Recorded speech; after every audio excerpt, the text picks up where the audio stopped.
Purihin ang ating Diyos? Karapat dapat po bang purihin ang Diyos?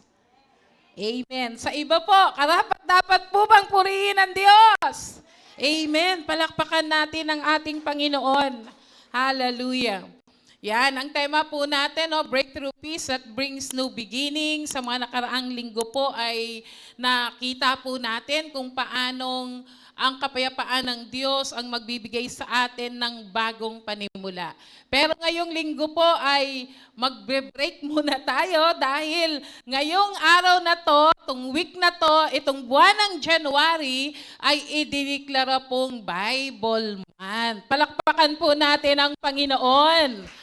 At bukas po ay Bible Monday at tong week na to ay Bible Week. Isipin mo, no? Lahat na, kung pwede talaga, Bible Month, Bible Week, Bible Monday, Bible Sunday ngayon. Dinideklara natin na bagamat araw-araw naman ay dapat nandyan ang salita ng Diyos, pero napakaganda na yung araw na ito, mabigyan po ng focus, mabigyan po natin ng pagkakataon na mas celebrate and also to honor, celebrate, and recommit ourselves again to the Word of God.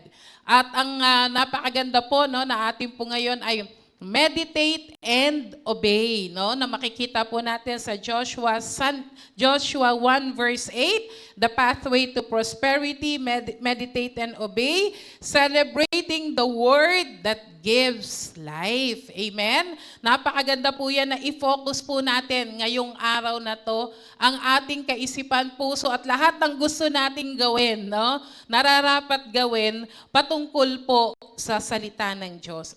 It is a special day set apart to honor, celebrate, and recommit ourselves to the Word of God. While every Sunday should be centered around Scripture, Bible Sunday, ngayong araw pong ito, is a moment of focus, reflection sa atin pong lahat. Kumbaga, ito yung bigyan natin ng pagkakataong tanungin ang ating mga sarili. Saan ba nakapwesto o ang lugar ng Biblia sa buhay ko? Talaga bang siya ay mahalaga?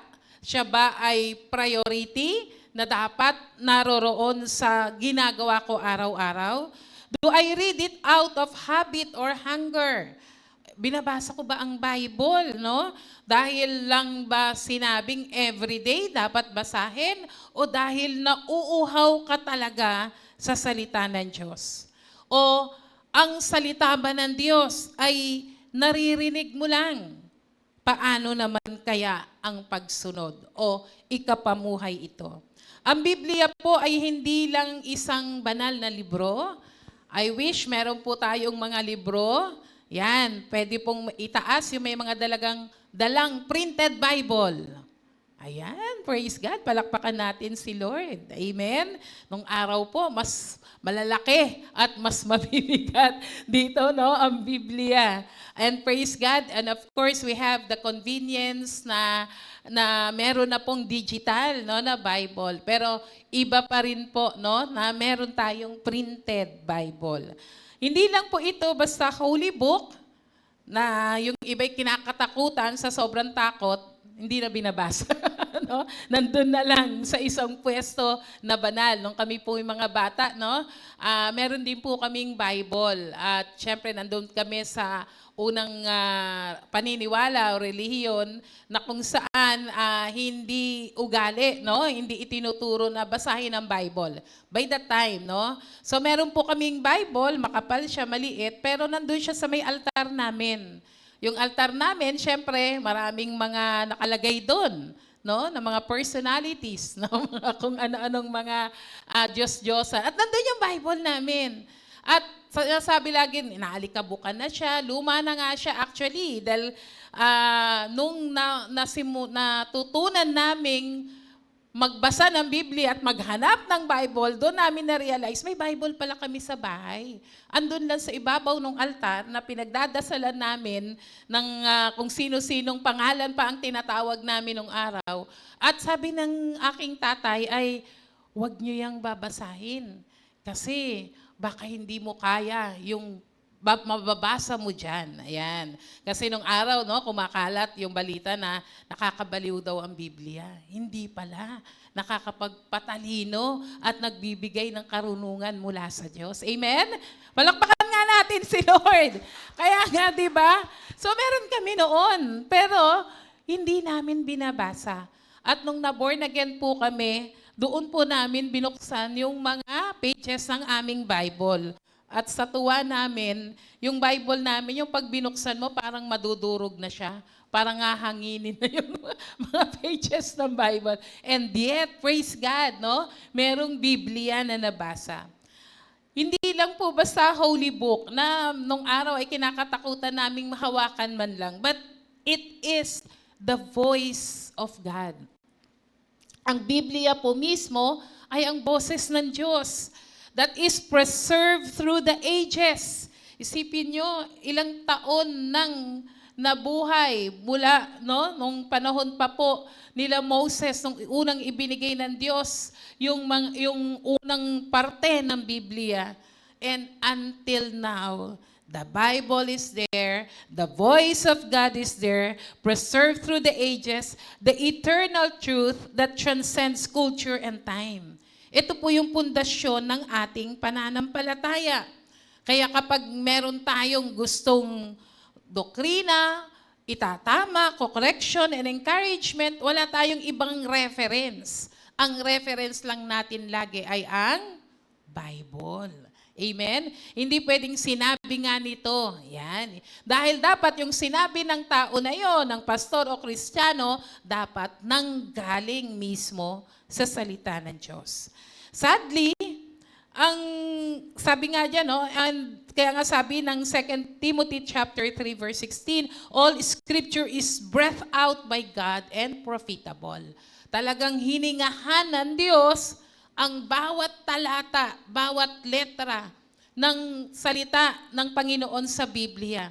Kaya di ba, kaya pag binasa natin, na-meditate natin, nababago nito ang ating buhay. Yet sadly, maraming mga Kristiyano today, ang turing sa Biblia ay parang backup plan lang. Na hindi siya yung talagang daily guide na araw-araw kailangan minimeditate, binabasa kasi hindi ka makakakuha ng direksyon sa araw na yon kung hindi ka nagbasa o hindi ka nag-meditate ng Bible. Ginagawa lang nilang backup plan na kapag may crisis, kukuha ng Bible, babasahin, hanapin ang talata. Tama naman, kaysa kung saan ka pumunta. Pero hindi lang dapat sa panahon ng krisis mo, babasahin ang Biblia. You ignore it in peace, you know about it. Maraming mga Kristiyano, alam ang Biblia, kabisado, tama po yun, pero hindi naman na ikakapamuhay. Naging generation of tayo ngayon ng full of Bibles. Marami ng Biblia. Nung unang panahon at maging sa panahon na ito sa ibang lugar, hindi hayagan na binubuklat ang Bible. Hindi hayagan na dinadala ang Bible. They must do it in a secluded place. At hindi pa ganon kaliberal na pwede kang mag-preach ng Word of God. No, that it will cost your life kapag ikaw ay naghayag ng salita ng Diyos. Pero dito, sa panahon natin ngayon, sa Pilipinas, ang dami nating Biblia. We have yung convenience ng mamili ng translation, di ba? Anong translation? Sa English, yung malalim ba na King James Version o yung medyo easy to read? Di ba? Na kahit sino maintindihan, may translation na sa Tagalog o anong dialect. Andiyan na lahat ng Biblia. Pero ang kulang lang po ay ikapamuhay ang sinasabi ng Biblia. Kaya nga po ngayon, no, napaka-importante ang bilin sa atin on Joshua 1 verse 8, January. Wala tayong gugustuhin kundi pagpalain tayo ng Diyos. Amen po ba? At nandito, hindi to sikreto. Alam na alam natin, pero nakakalimutan o ini-ignore lang natin. Sabi po dyan sa Joshua 1 verse 8, ano po sabi? Sige po, kung meron tayong Tagalog. Sa Joshua 1 verse 8, basa po. Ready, go. Huwag mong kaligtaang basahin ang aklat ng kautusan.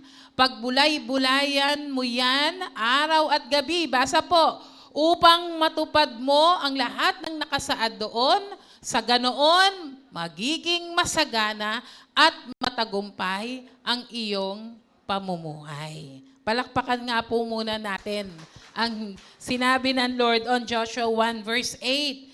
This book of the law shall not depart from your mouth, and be careful to obey everything written on it. Meditate, obey, and then we will prosper. Ito po ay binigay ng Diyos kay Joshua. Kaya nga nasa Joshua chapter 1, si Joshua po ang naging successor ni Moses. Ang generation ni Moses hindi po nakatawid, no? Papunta, hindi nakarating doon sa promised land, sa Canaan. No, hindi sila umabot doon. Yung generation ni Joshua ang siyang tatawid ron. At itinalaga ng Lord si Joshua para pangunahan ang mga Israelita at that time. Can you imagine? No? Biglang siya yung naging leader noon. Pero ang nakakatuwa, nung siya ay ginawa ng Diyos sa tagapanguna, hindi siya tinuruan basta lang agad ni Lord ng mga methods, leadership skills, hindi lang mga strategies, pero ang binigay ng Diyos sa kanya, paano siya pinasimulan ng Lord, binigyan ng Lord sa kanya ang Joshua chapter 1 verse 8. God began with His word. Tayo po sa taon na ito ng 2026, napakaganda na hindi lang yung mga technical na mga alam na magandang mag-aral, maganda may mga bago tayong alam, pero ang salita ng Diyos, dito magsisimula ang direksyon ng iyong buhay. Amen? Palakpakan po natin si Lord. Praise God! So tingnan natin, paano ba ito ginawa ng Lord? Bakit ba naging successful yung mga battles ni Joshua? Yung mga bagay na dapat niyang gawin para pangunahan, no, ang bayan ng Israel, it is because the Word of God na binigay sa kanya. Ano pong unang instruction? The pathway to prosperity, meditate and obey. Number 1 is meditate on the Word. The heart of true prosperity. Kailangan po ay ang pagbubulay-bulay ng salita ng Diyos. Sabi po dyan no, sa Joshua chapter 1 verse 8, you shall meditate it day and night. No? Huwag mong kaligtaan, basahin ang aklat ng kautusan. No? Huwag raw hayaang mag-depart o mawala sa iyong bibig. Ibig sabihin, binabasa araw-araw at pagbulay-bulayan yan araw at gabi. You shall meditate on it day and night. Ang number 1 na hakbang toward prosperity, blessings, ay walang iba kundi ang salita ng Diyos. The first instruction given to Joshua on the brink of his leadership is not to train in warfare, study maps, or assemble a strategy team, but to meditate the book of the law day and night. Bakit kaya? Yun ang binigay ng Diyos una kay Joshua. Pwede niya namang turuan na, eto ha, ganito ang pakikipaglaban, eto ang strategy, eto yung mga kaaway mo, dito kayo pupunta sa lugar na ito. Hindi po ganon sinimulan ng Lord. Sinimulan ng Diyos ng pagbibigay ng tamang direksyon kay Joshua sa pamamagitan ng kanyang salita. Amen? Because God's word is not just a guide. It is the source of strength, wisdom, and discernment. Ito yung pinagsimulan ng lakas, karunungan, at pangunawa. Pag wala ito kasi yung lahat ng kakailanganin para maging matagumpay, para victorious ang pakikipaglaban sa buhay. Si Joshua naman, hindi naman sinabi ng Lord, smooth ang buhay. May mga labanan, may mga battles, no? May mga challenges. Pero sinigurado ng Panginoon sa kanya na sasamahan siya ng Panginoon. At ang salita niya, ang pagsisimulan, no? Saan manggagaling ang lakas, karunungan at pangunawa. Without it, Joshua would not have the direction or courage needed to fulfill the calling. Kaya nga sabi, huwag mong kaligtaang basahin, tama po, na binabasa ang Bible. Pero hindi po natatapos sa pagbabasa. Ang nakalagay po dyan, ano po yung susunod na word? Ano po yung nakalagay dyan? Pagbulay, bulayan. Pagbulay, bulayan. O meditate the Word of God. Ano bang ibig sabihin pag sinabing meditate? Yung pananggalingan po palang salita na to ay ibig sabihin is to matter. Ibig sabihin, mag-create ng sound. Talagang sasalitain mo, babasahin, naririnig. Andiyan po ba kayo? Ganun yung sinasabi, no? To speak under one's breath. Magsasalita and to chew on continually. Ilang beses po na naririnig natin yung pinanggalingan daw po ng word na meditate doon sa Joshua 1:8 ay pinanggalingan po nito ay kung paano daw ngumunguya ang isang guya o ang isang baka, no, doon sa kinakain niyang mga damo. Paulit-ulit nang nginunguya at kailan niya lang ito bibitawan? Pag wala ng lasa. Ibig sabihin, no, he chew it slowly, no, talagang lahat ng flavor na nandun ay kinukuha niya. In the same word, ginamit din daw po yung salita na yan na pinanggalingan sa Hebrew word, ng word na meditate, ay kung paanong kapag ang leon ay nasa harap niya na, yung kanyang sisilain, no, na hayop, kung paano daw siya nag-growl. No? Ibig sabihin, ganun siya ka-excited. Andiyan po ba kayo? Ganun siya, kung yun yung word na ginamit na nag-growl yung lion, kapag nandiyan na yung prey niya, ibig sabihin, ganun ka-excited. Ginamit sa word na meditate, na every time you read the word of God, you are excited to draw more, no? Lumapit pa ng gusto, nguyain pa ng gusto, alamin pa ng gusto ang salita ng Diyos. This is not empty or mindless meditation like the word promotes. No, yung hindi ito yung basta ka lang magbasa, may background music pa, at parang feel na feel mo, parang ano ba 'yon? Melodramatic, no? Hindi lang po iyon. But this is the kind of meditation that is focus. No? Ibig sabihin, focus, intentional reflection on God's truth. Na ang gusto mong mangyari, na kapag ikaw po'y nagka-quiet time, na kapag ikaw ay nag-meditate, nagde-devotion, ang salita ng Diyos ay nakafocus ka. Walang anuman distraction, at ang gusto mo lang makuha ay ano ba ang mensahe ng Diyos sa akin. Intentional reflection on God's truth that it moves from our mind to our hearts and then into our lives. Na ang purpose po ng meditation, kaya ka nagme-meditate, kaya piname-meditate sa'yo, ay hindi mo lang basta marinig. Ang gusto ng Lord that as you meditate, it moves to your mind. Dahil every time, para tayo, di ba, pag nagbabasa tayo ng textbook or any libro, di ba, it moves to our mind. Binabasa ng ating bibig, papasok sa ating utak, pero hindi lang hanggang doon. Kailangan bumabayan sa puso. At kailangan yung nailagay sa puso, lumabas, makita sa ating buhay. Amen? It is not reading quickly to check a box, but it's savoring each word. Yung parang, ay, sabi, 15 minutes. Okay na to, 15 minutes, nabasa ko na. Yung 15 minutes, pang chapter lang. Wala pa yung verse, no? Ibig sabihin, kailangan mo talagang mag-focus, no? Sa isang verse or isang chapter o anuman na ini-impress ng Lord sa'yo. Tayo po ay meron po tayong sistema, no, na ginagawa. Meron po tayong pinapost every Monday and every first day of the month, yung tinatawag po nating devotional guide, yung AHA. Yung AHA po ay awareness, honesty, and application. Yung awareness is, ano ba yung mensahe ng Diyos sa akin? Yung honesty, ano bang kasalanan o mali sa buhay ko na gusto ng Panginoon alisin sa akin? At yung application ay kung ano ba, paano ko i-apply yung natutunan, yung binigay na mensahe sa akin ng Panginoon.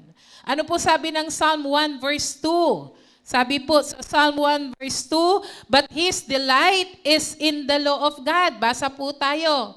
Sa halip, basa, kasiyahan niyang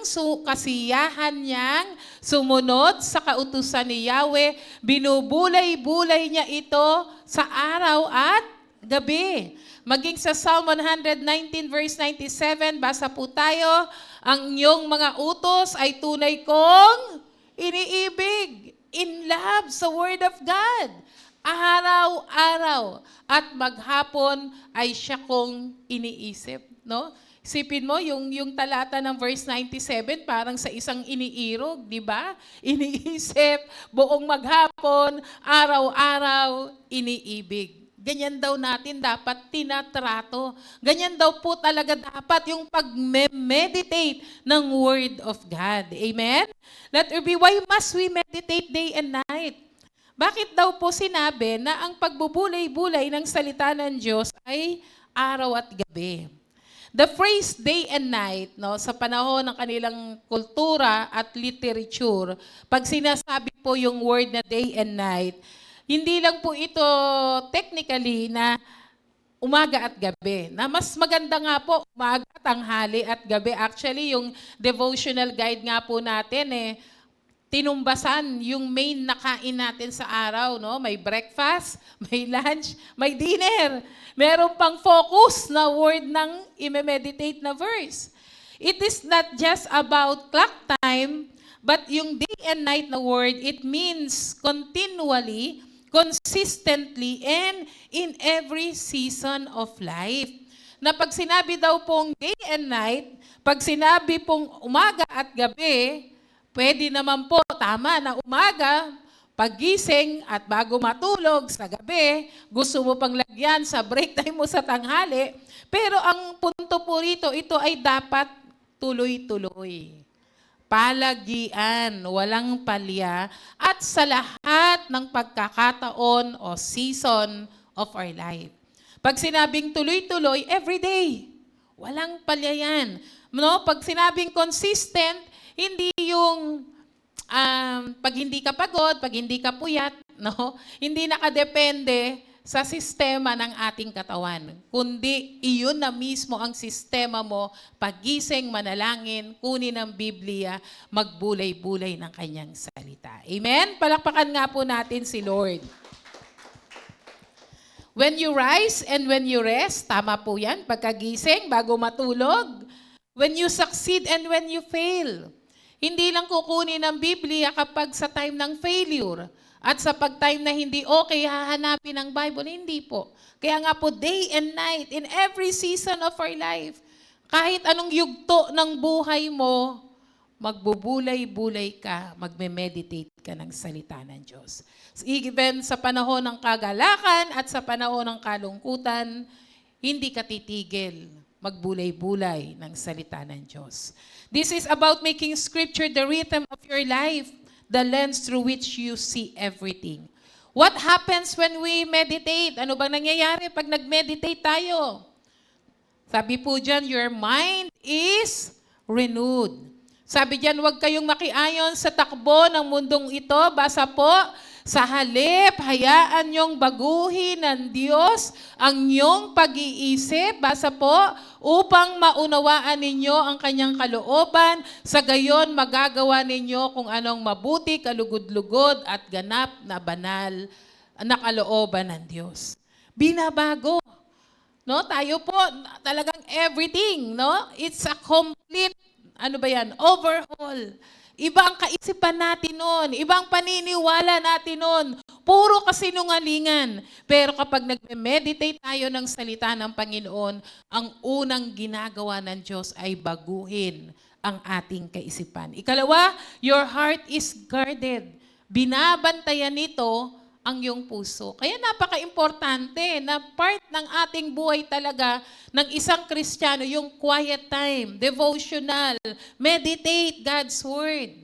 Pag hindi mo yung ginagawa, malaking question po ang ating pagiging Kristiyano. Kaya napaka-importante po. Kaya kapag hindi ka nagme-meditate, hindi ka nagka-quiet time, hindi ka nagde-devotion, tapos pumalya at bumigay ka, hindi kasalanan ng Diyos. Dahil tinuro na ng Panginoon paano ka magtatagumpay, tinuturo ng Diyos ang tamang direksyon sa ating buhay, pero hindi natin ito binabasa.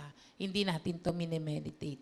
What happened when we meditate God's Word? Your heart is guarded. No, sabi diyan, ang banal mong kautusan sa puso ko'y iniingatan upang hindi magkasala laban sa iyo kailanman. Kailan tayo mas prone to sin? Kapag hindi tayo nagme-meditate. Pag hindi ka nagka-quiet time. Mas madali kang lumundag sa mali o sa kasalanan. Kaya nga sabi ni Haring David rito, I have hidden your word in my heart. Hindi yung sa tinatago na ayaw ilabas, kundi something like you save it. Itinabi mo para sa panahon ng kailangan mo, meron kang gagamitin panlaban para hindi ka magkasala. Amen po ba? Palakpakan po natin ang Panginoon. What happened when we meditate? Have faith. Your faith is strengthened. Sabi diyan, faith comes from hearing and hearing by God's Word. Kaya't ang pananampalataya ay bunga ng pakikinig. At pakikinig naman ay bunga ng pangangaral tungkol kay Kristo. Baka nagtataka tayo, ang tagal-tagal na nating born again. Pero konting problema, umiiyak tayo. Bakit? O konting hindi mapansin, masyado tayong sensitibo. O na-rebuke tayo, ayaw na natin. Bakit? Hindi nagmamature. Kasi nagmamature ang ating pananampalataya kapag ikaw ay nagbubulay-bulay ng salita ng Diyos. Your steps are directed, no? Hindi lang binabago ang ating isipan, binabantayan ang ating puso, pinalalakas ang ating pananampalataya, ang ating mga hakbang at direksyon ang ating mga hakbang ay directed by the Lord. Ano sabi ng Psalm 119, verse 105? Your word is a lamp unto my feet. Number 4 po. And a light to my path. Kailangan mo ba? Maraming desisyon ang ating buhay. Hindi lang sa malalaking desisyon na hanapin kung anong gusto ng Lord. Dapat maliit o malaki, bawat bahagi ng ating buhay, kumuha ng direksyon galing sa Panginoon. Sabi ni Diyan, salita mo'y isang tanglaw na sa akin ay patnubay sa landas kong daraanan, liwanag na tumatanglaw. Ang hirap nga naman, no? Na maglakad ka sa isang daanan na madilim. Wala kang makikita, maliligaw ka. Ang trabaho ng salita ng Diyos, bigyan ka ng liwanag, bigyan ng tanglaw para makita mo ang direksyon na sinasabi ng Panginoon. Amen? Palakpakan po natin ulit ang Lord. No? Ano pa po yun? Nasa point 1 pa lang po tayo na meditate. How do we meditate? Paano nga po tayo nagme-meditate? No, meron po tayo nga, yung nabanggit ko po kanina. Actually, pinapost po yan sa GC para may magamit po tayong gabay. No? Yung sa ating guide, devotional guide, yung ating AHA. Una, read it slowly. Don't rush. Focus on a single verse or passage. Kung gagamitin nyo po yung devotional guide na ginagamit po natin, pinapost yan sa GC, bagamat may breakfast, lunch, and dinner na binabasang chapters, yun po, basa lang. Ang tawag po doon na scriptural reading. Meron pong verse na talagang i-meditate. No? Yun po ay guide lang. Ako po madalas, bagamat may verse na nilalagay doon, pero pag may nadaanan ako at doon ako, nilistrike ng Lord na yun ang aking pagtuunan, yun po ang aking pinagtutuunan. Read it slowly. Don't rush. Number 2, ask questions. What is God asking me? What is God saying? What does this reveal about Him? No, magtanong do sa sandali po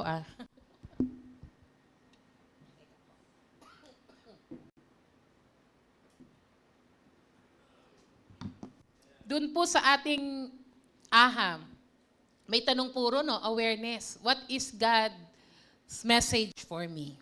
Ano ba yung mensahe? Sa'yo yun, ha? Hindi doon sa katabi mo sa upuan. Lord, ano bang message mo ngayon para kay sister ganito? Pero meditation mo yun. Sa'yo nakikipag-usap si Lord. Amen po ba? Yung sister o yung brother na gusto mong bigyan ng mensahe, turuan mo rin siyang mag-meditate para ang Lord mismo ang magsasabi sa kanya. Speak it. Kaya kapag nagka-quiet time po tayo, hindi tayo quiet per se sa pagbabasa ng Biblia. Kailangan sabihin mo ng naririnig mo. Amen po ba? Read it aloud, no? Speak it. Read it aloud. Your ears hear what your eyes see. Kasi mas malamang, maraming pagkakataon na malamya, no? Yung attention mo kapag silently mo lang binabasa. Speak it, read it aloud, write it. So we encourage everyone na mag-journal. No, gawin po natin guide yung ating meron din po tayong yung sa ating ginagamit ever since, yung MP-Qua, no? Alala niyo po ba yung MP-Qua? Andiyan pa po ba kayo? Ano po yun? Message, promise, command, ano po yung W? Warning, at yung AI, application. Palakpakan nga natin yung mga nag-EGR. Praise God. No? Praise the Lord. At marami pang iba. Meron din pong SOAP, no? SOAP, o kung ano man yan. Ang importante, meditate God's Word. Pray it. Kapag meron po kayong verse na mineditate, yun po mismo ang iyong ipanalangin. Amen? Halimbawa po, Joshua 1 verse 8, no?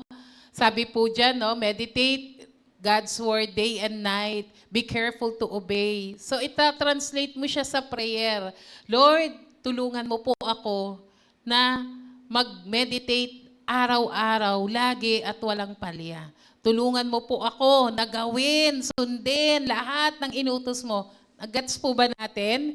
Yung mineditate mo gawing panalangin na baguhin at ayusin tayo ng Diyos. And repeat it.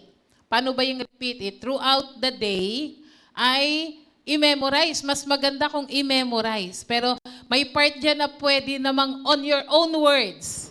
No? Yung sarili mong translation, yun ang sabihin mo. Pero mas maganda kung per letra ng translation na ginagamit mo. Pero importante, yung mismong sinasabi ng salita ng Diyos, yun yung inilagay sa puso mo.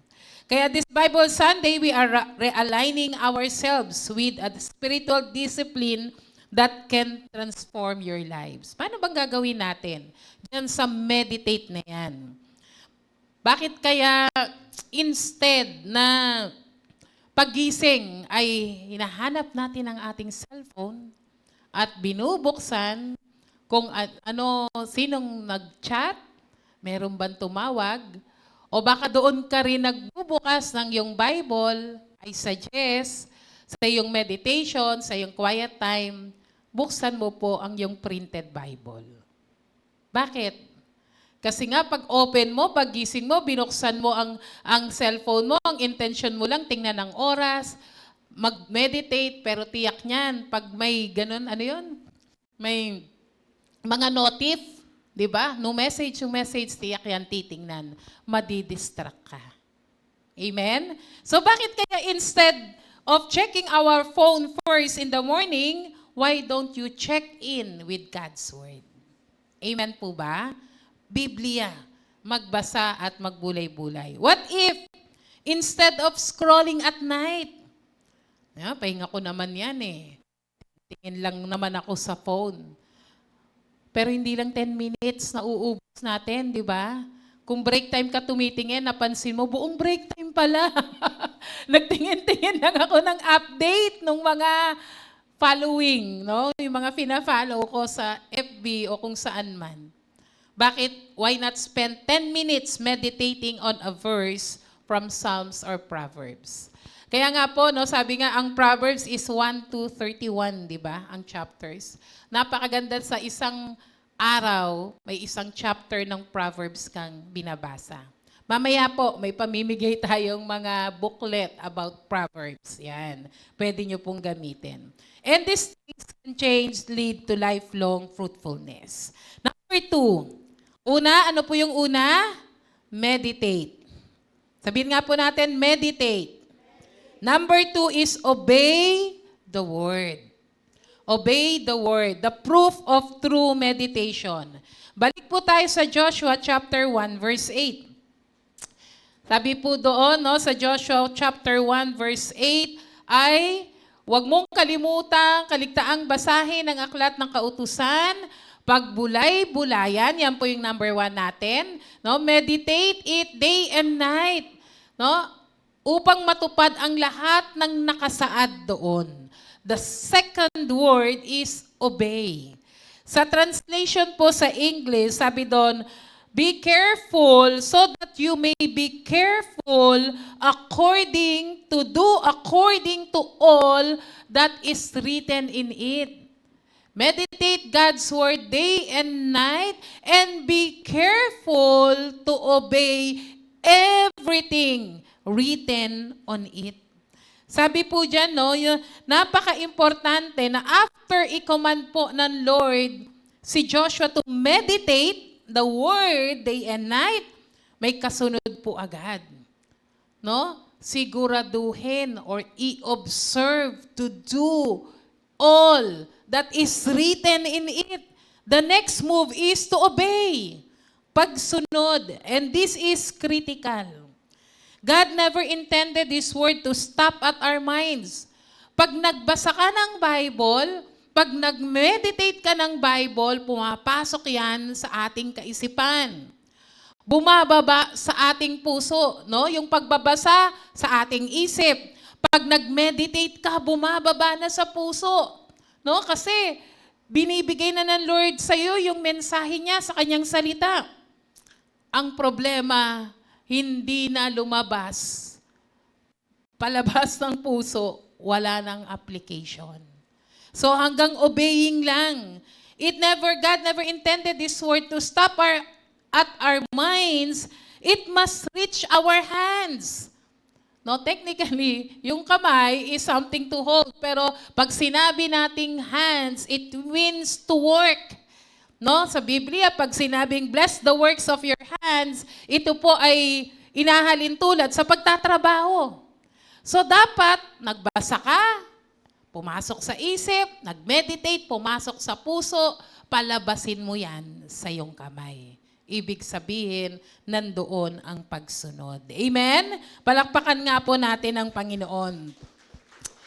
Meditation does not lead to obedience is incomplete and dangerous because it can give the illusion of spirituality without submission. Delikado po na naipon lang ang salita ng Diyos sa iyong kaisipan at huminto lang doon at hindi lumabas, no, para makita sa iyong buhay. Kaya nga sabi, the proof of meditation, totoong nagbulay-bulay ka ng salita ng Diyos kapag yung na-meditate mo ay lumabas, umaksyon, sinakabuhay mo ang salita ng Diyos. Dahil kapag naipon lang yan sa isip, tatalino ka. Pero yayabang ka. Bakit? Marami na akong alam sa Bible. Ang galing mo pa mag-memory verse. Mas madalas nga, magaling magturo. Di ba? Alam mo ba, sabi sa Biblia, ito, bla bla bla. Tapos, yung buhay niya naman, not applicable to me. Applicable to others. Yung salita ng Diyos, hindi na-apply sa buhay. Kaya, mukhang spiritual dahil maraming alam na verse at nagbabasa ng Biblia.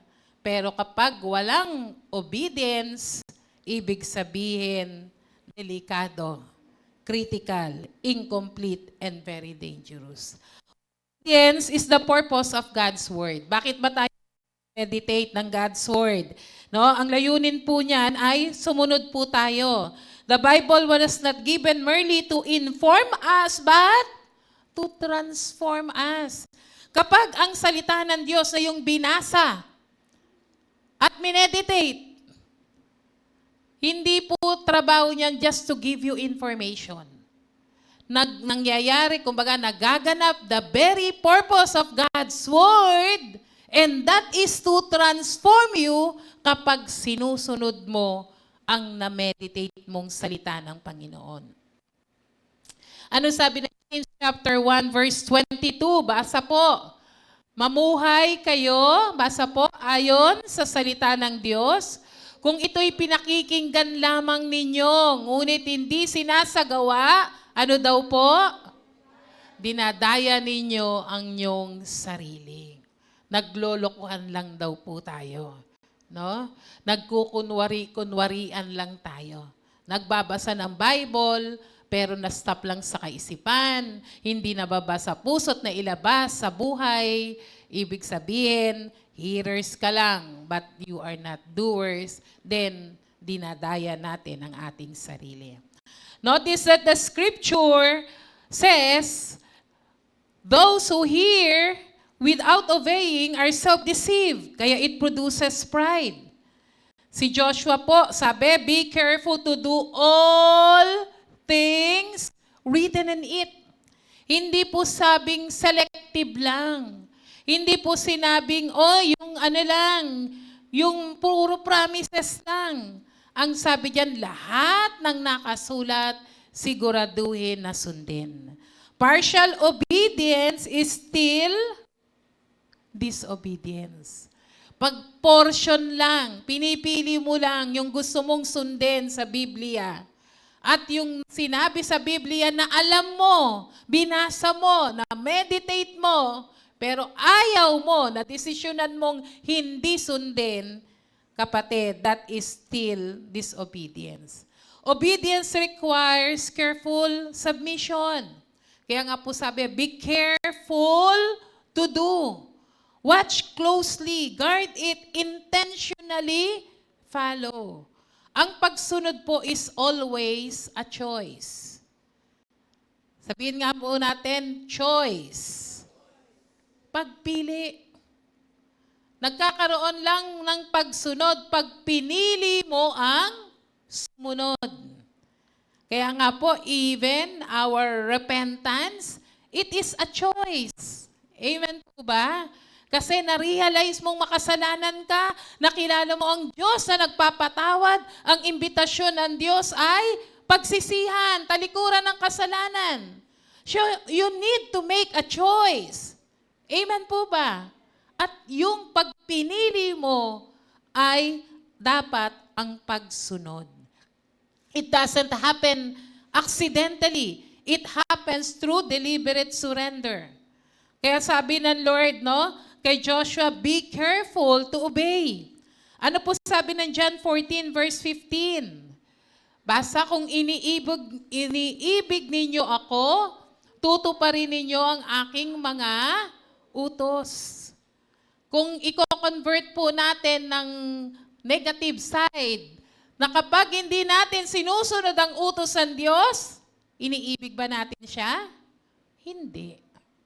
So, ang reflection ng pagsunod ay ang pagsasabing sinusunod, minamahal ko ang Diyos. Pag hindi tayo sumusunod sa salita ng Diyos, ang sinasabi natin, hindi ko minamahal ang Diyos. Sabi po ng John 14:15, if you love me, you will obey my commandments. Joshua, obedience is where faith becomes visible. Ang pagsunod, doon daw po pala nakikita, no, yung pananampalataya. Bakit di ka sumusunod? Kasi walang pananampalataya. O kaya may takot. O kaya mababaw. O kaya kakaunti. Si Abraham po, no, sabi ng Hebrews 11 verse 8, by faith, Abraham obeyed. Andiyan po ba kayo? Sumunod si Abraham. Ano pong inutos ng Lord kay Abraham? I-offer niya si Isaac, ang nag-iisa niyang anak, na inantay niya for more than napakahabang panahon. Actually, the promise to the fulfillment is 25 years. 75 years old na siya halos noon. O ilang taon na siya. Di po ba? Ibig sabihin, ang haba ng pag-aantay. Tapos ipapa-offer. pwede siyang di sumunod. Kasi sasabihin ng kaisipan niya, nag-iisa na nga lang yan, bibigay mo pa. Maniniwala ka ba sa Diyos? Pero sabi ng Hebrews 11:8, at sinabi sa atin ng Genesis, sumunod si Abraham. Bakit? Kasi nanampalataya siya sa kanyang Diyos. Palakpakan nga po natin ang Panginoon. Faith that does not obey is not biblical faith. Faith acts on what God has said. Kaya ang pagpapatunay na ang pananampalataya mo ay sa Diyos kapag ikaw ay nanampalataya sa Kanya at sa Kanyang salita. Kaya in the same way, paano ba nakikita sa buhay natin ang pagsunod at makikita ang pananampalataya?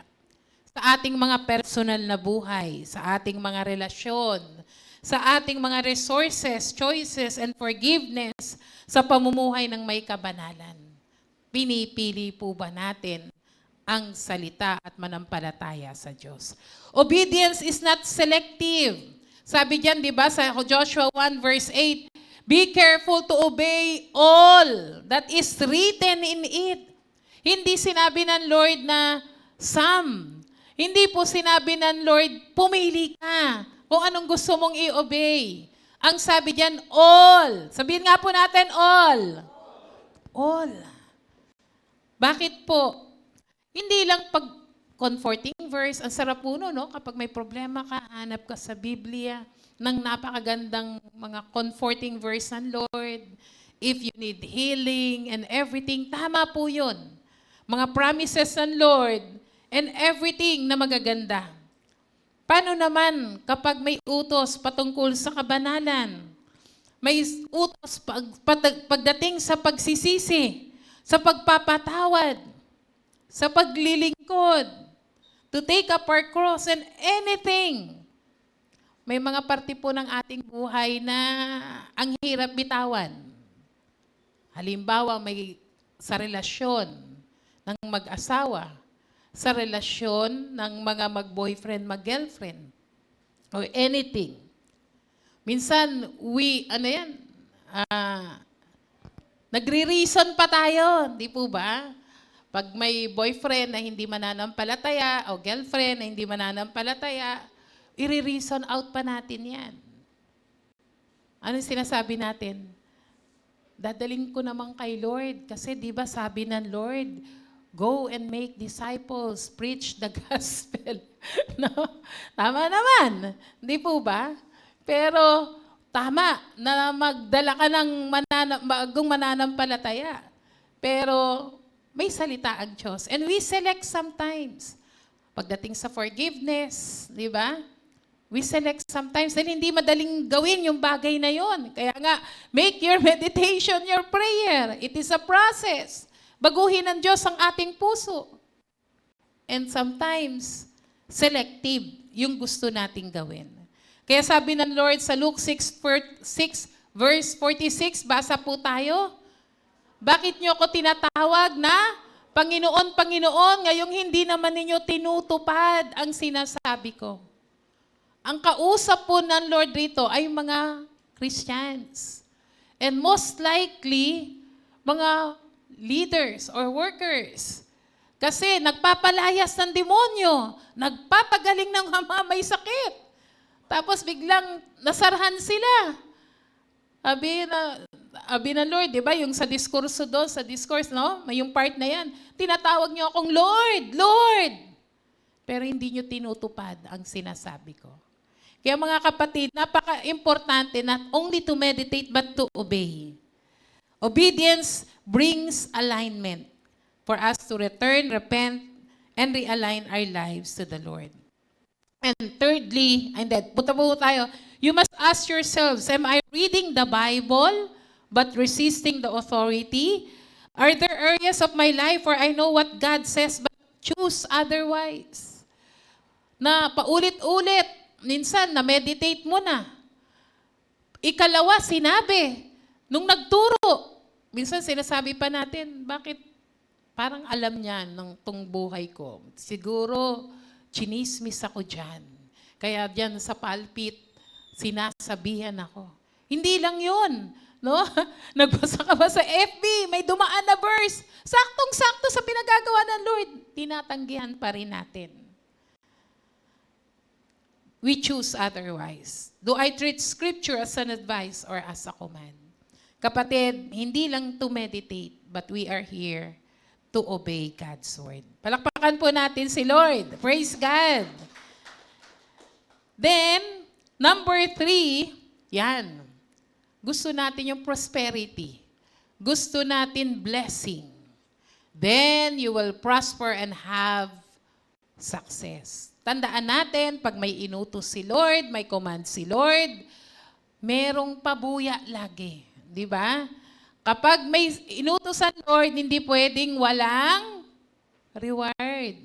Hindi pwedeng walang kapalit na regalo ang Panginoon.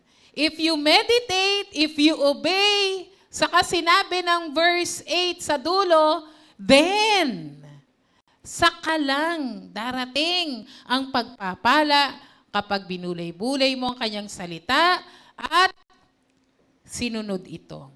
Then you will prosper and have good success, the reward of meditating.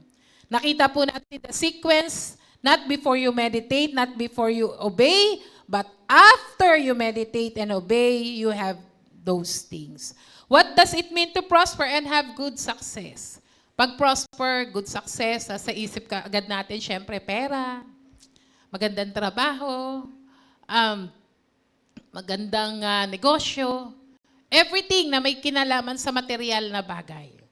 Pero ang pagpapalang ino-offer ng Lord ay hindi lang sa mga material na bagay.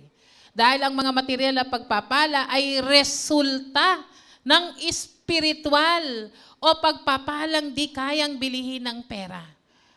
Kumbaga, surplus na lang yan sa mga taong busog ng pagpapalang espiritual ng Panginoon. The prosperity is more on spiritual and purpose-driven. Bakit hindi ka magiging successful? Bakit hindi ka magiging prosperous? Kung sinusunod mo yung direksyon ng Lord sa'yo. Andyan po ba? Kaya tayo pumapalpa kasi we disobey. Hindi tayo nagme-meditate. Hindi tayo sumusunod. Nagme-meditate naman, pero hindi sumusunod. So yung formula to success, wala pa din. At yung byproduct ng pagsunod, pagme-meditate, ay ang pagpapala. Kaya kang pagpalain ng Lord, bigyan ng karunungan, bigyan ng kalakasan, bigyan ng direksyon. Yan yung mga formula, di po ba, para maging matagumpay sa buhay.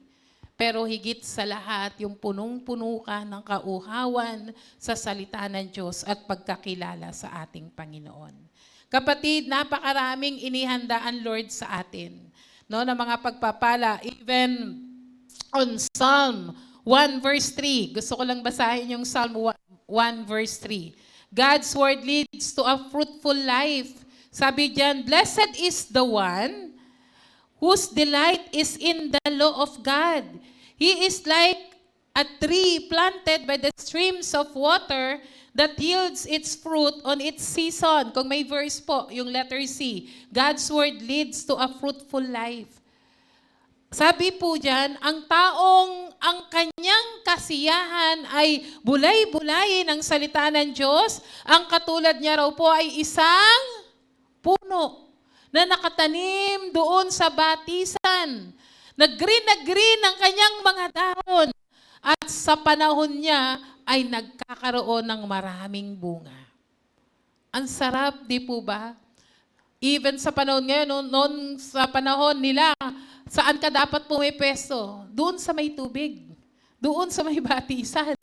Kasi lahat ng kakailanganin mo, dahil ang business ng araw ay agrikultura, no? Pag-aalaga ng hayop, kailangan nandun ka sa malapit na kung saan may nourishment. Inihalin tulad ang mga Kristiyano na nagbubulay-bulay ng salita ng Diyos at sumusunod sa isang puno na nakatanim sa batisan. Hindi titigil ang pagpapala ng Diyos sa buhay mo. Amen? Palakpakan nga po natin ang Panginoon. Yes, may mga pagsubok, may mga challenges, pero kapatid, hindi mo ito kakatakutan. Bakit? Nandyan ang salita ng Diyos. Si Joshua, napangunahan niya ang mga mabait na Israelita. Di ba? Puro reklamo sa panahon ni Moses. Kung ako kay Joshua, isipin ko, naku, ito ba yung pangungunahan ko? Parang matatanda yata agad ako rito. Pero hindi. Sinimulan na ng Lord. Sinabi na sa kanya, meditate His word day and night.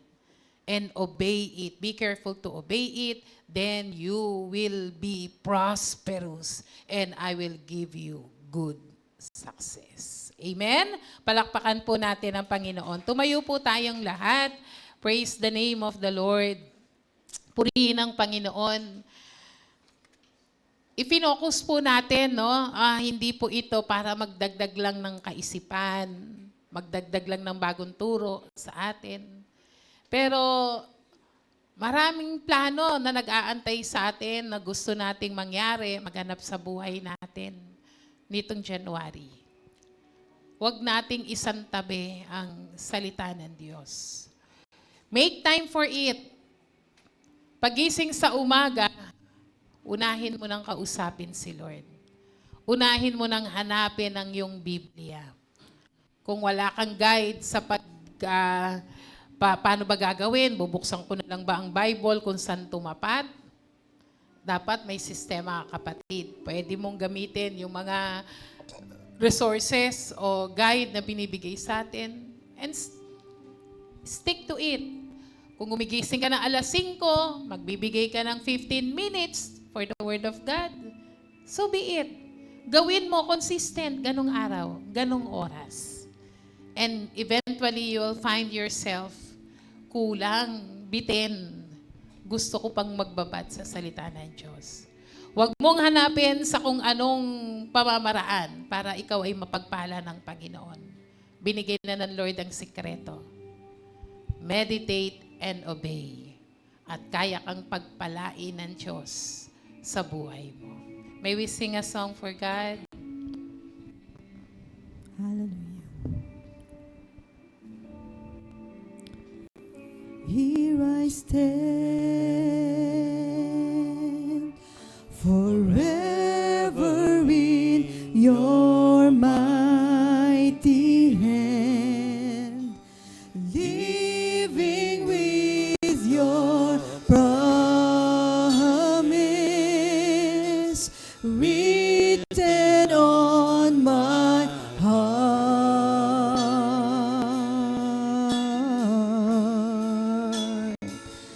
I am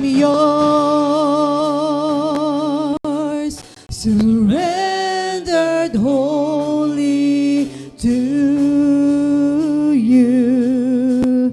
You set me in your family, calling me your own.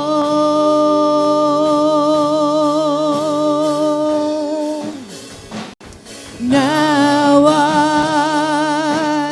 I belong to you, Lord. I need your spirit, your word, your truth. Hear my cry, my deep desire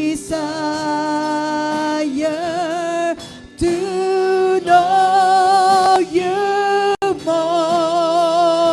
more. In your name, I will lift my hands to the King.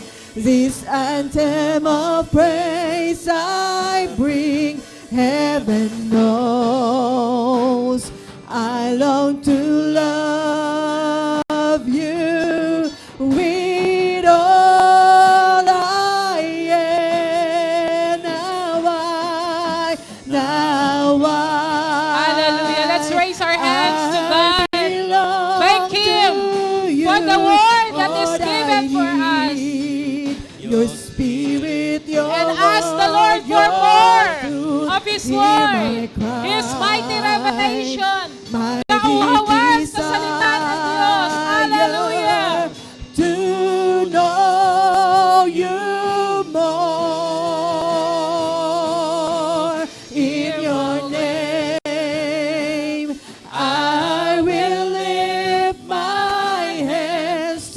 the King.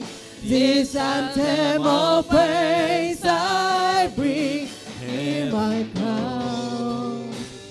I long to love you with all I am. Now I belong to you, Lord. I need your spirit, your word, your truth. Hear my cry, my deep desire to know you more. In your name, I will lift my hands to the King.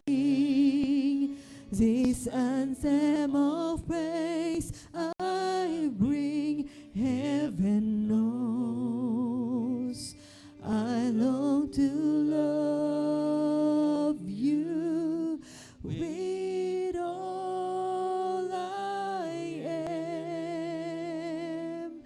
I belong to you. Hallelujah.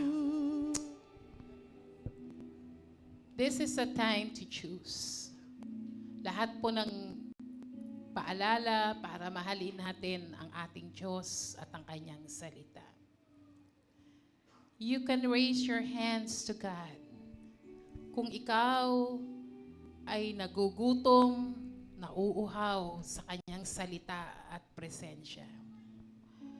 Taas mong yung kamay kung sinasabi mo, Panginoon, mahal kita. Kaya gusto kong sumunod sa iyong salita. You can raise your hands. If you want to tell the Lord, you are ready to meditate and obey His word. You can raise your hands to God. Dahil ang pagpapala ay dumarating sa nagmamahal sa ating Diyos, sa kanyang salita at handang sumunod lahat ng kanyang utos sa buhay natin.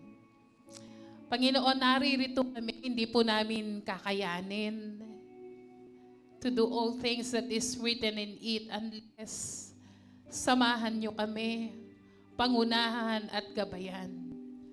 Bigyan mo kami ng totoong gutom, uhaw sa iyong salita. Na every morning or before we start our day, hanapin ka namin. Hanapin namin ang Biblia, hanapin namin ang iyong salita. Tanggalin namin yung mga distractions na aagaw ng napakagandang gising at araw namin sa iyo. Sa halip, Panginoon, ay unahin ka namin, tumawag sa iyong salita, at basahin, Panginoon, tumawag sa iyo at basahin ang iyong salita.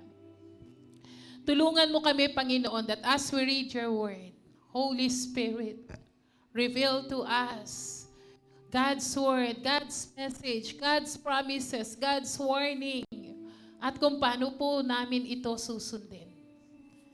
Ito ang nagbibigay ng gabay sa amin, ng direksyon, ng tamang pagdidesisyon. Itong nagbabago sa amin ng aming kaisipan, nagbabago ng aming buhay, nagsaway ng aming mga maling gawi, Panginoon. Yan ang ginagawa ng iyong salita sa aming buhay. And give us, Lord, the submission, a heart that will humble down before you to obey it. Tanggalin mo yung mga katigasan ng ulo namin. Tanggalin mo, Panginoon, yung mga espiritu ng pagsuway. Tanggalin mo, Panginoon, Lord, yung anumang pagmamataas yung salita. Tanggalin mo, Panginoon, yung mga bagay, Lord, na umahadlang, Panginoon. Palitan mo ito ng pananampalataya sa iyong pangako. Palitan mo ito, Panginoon, Lord, ng isang pusong nagpapakumbaba, nagsisisi, Panginoon. And Father, as your word says, Lord God, if we read your word, meditate on it day and night, and be careful to obey all that is written in it, then, sabi mo, Panginoon, kaya mong pagpalain ang bawat isa. You will prosper our ways and give us good success. Pagkat higit mong pinagpala ang aming spiritual na buhay.